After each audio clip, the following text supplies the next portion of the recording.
0001, 30 cold open narrator, February 5, 1958. A B-47 Stratojet bomber is flying a simulated combat mission high above the Georgia coastline. It is carrying a Mark 15 hydrogen bomb.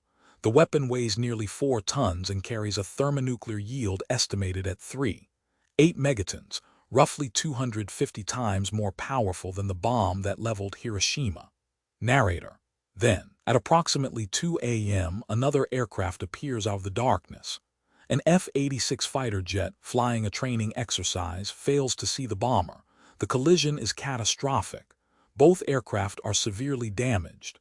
The bomber crew, desperate to make an emergency landing at nearby Hunter Air Force Base, makes a decision that would haunt the United States government for decades. Narrator. They jettison the bomb. Narrator. The Mark 15 hydrogen bomb tumbles from the sky and disappears into the shallow waters of Wassaw Sound near Tybee Island, Georgia. The Air Force searches for it. They do not find it, and to this day it has never been officially recovered. This is the story of the Tybee Island mid-air collision and America's lost hydrogen bomb. 1:33:30 The incident narrator. To understand how a hydrogen bomb ends up on the bottom of the Atlantic Ocean, you have to understand the climate of 1958. The Cold War was not an abstraction. It was a daily operational reality.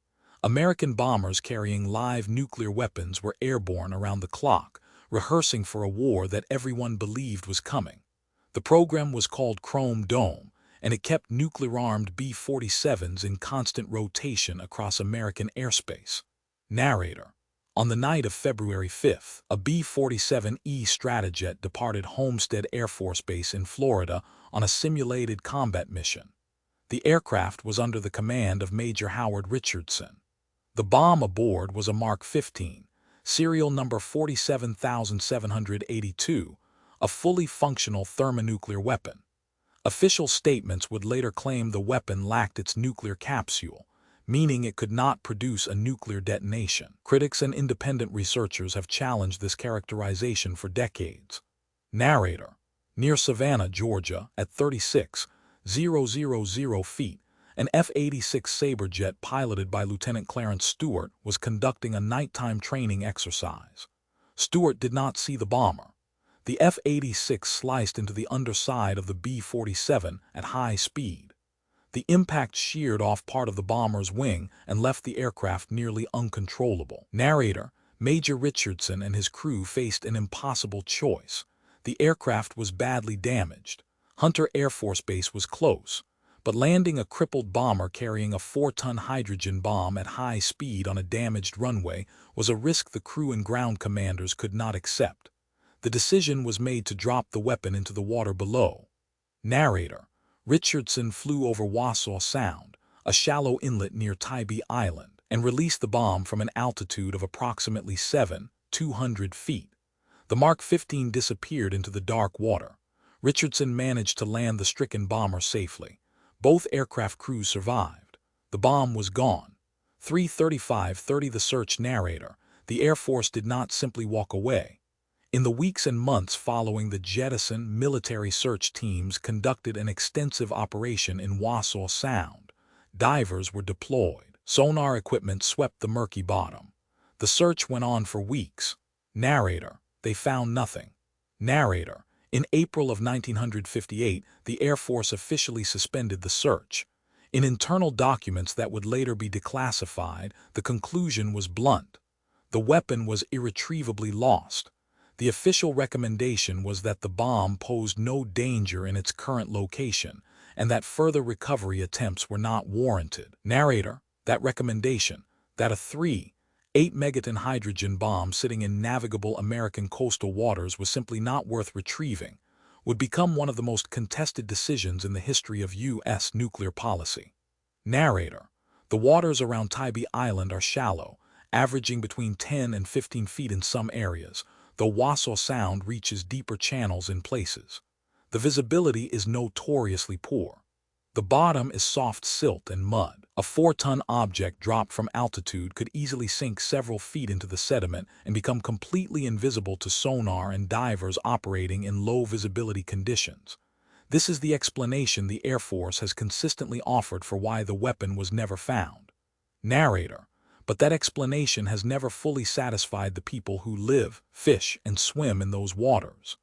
5:37:30 The cover-up questions narrator. For years, the Tybee Island bomb was what intelligence communities sometimes call an open secret, known to insiders, largely ignored by the public. That changed in the 1990s and early 2000s, when declassified documents began surfacing through Freedom of Information Act requests. Narrator: among the most striking documents was a 1966 U.S. government report on broken arrows, the official military term for nuclear weapons accidents. The report listed the Tybee Island bomb as one of several weapons that remained unrecovered. It described the Mark 15 as containing a significant quantity of highly enriched uranium and conventional high explosives, materials that do not simply neutralize themselves over time. Narrator: retired Air Force Colonel Derek Duke spent years investigating the Tybee Island case.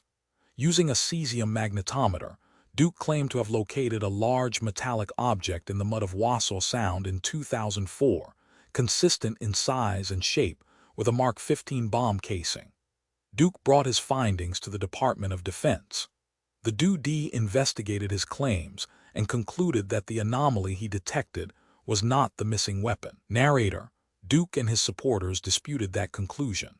They noted that the government conducted its evaluation without allowing independent verification and without publicly releasing the methodology used to rule out the object.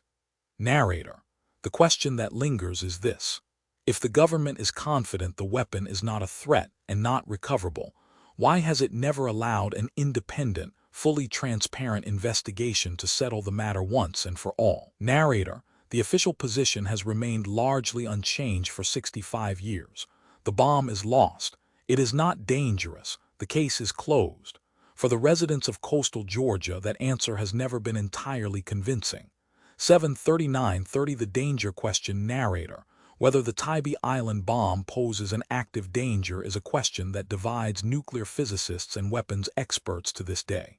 Narrator: the U.S. government has consistently maintained that the weapon cannot produce a nuclear detonation because it was allegedly dropped without its fissile nuclear capsule installed. Under this interpretation, the bomb is essentially an inert shell filled with conventional explosives and non-fissile nuclear materials. Dangerous, perhaps, in the event of a physical breach, but not capable of a nuclear yield. Narrator: however, a 2001 report by the Savannah Morning News cited documents suggesting that the capsule status of the weapon was not definitively confirmed, and that at least some Air Force records indicated the bomb may have been fully configured. If the weapon was fully armed, the scenario changes dramatically. Narrator: even setting aside the nuclear question, the conventional high explosives packed inside a Mark 15 remain chemically active. Over 6 decades of saltwater exposure and sediment pressure, those materials may have degraded in unpredictable ways. A disturbance of the weapon by anchoring, dredging, or seismic activity could theoretically trigger a conventional explosion that would scatter highly enriched uranium and radioactive contamination across one of Georgia's most productive coastal ecosystems. Narrator: the Savannah area is home to one of the busiest container ports in the United States. Millions of people live within range of the coastal zone where the weapon is believed to rest. The Georgia coast is a major tourism and fishing destination.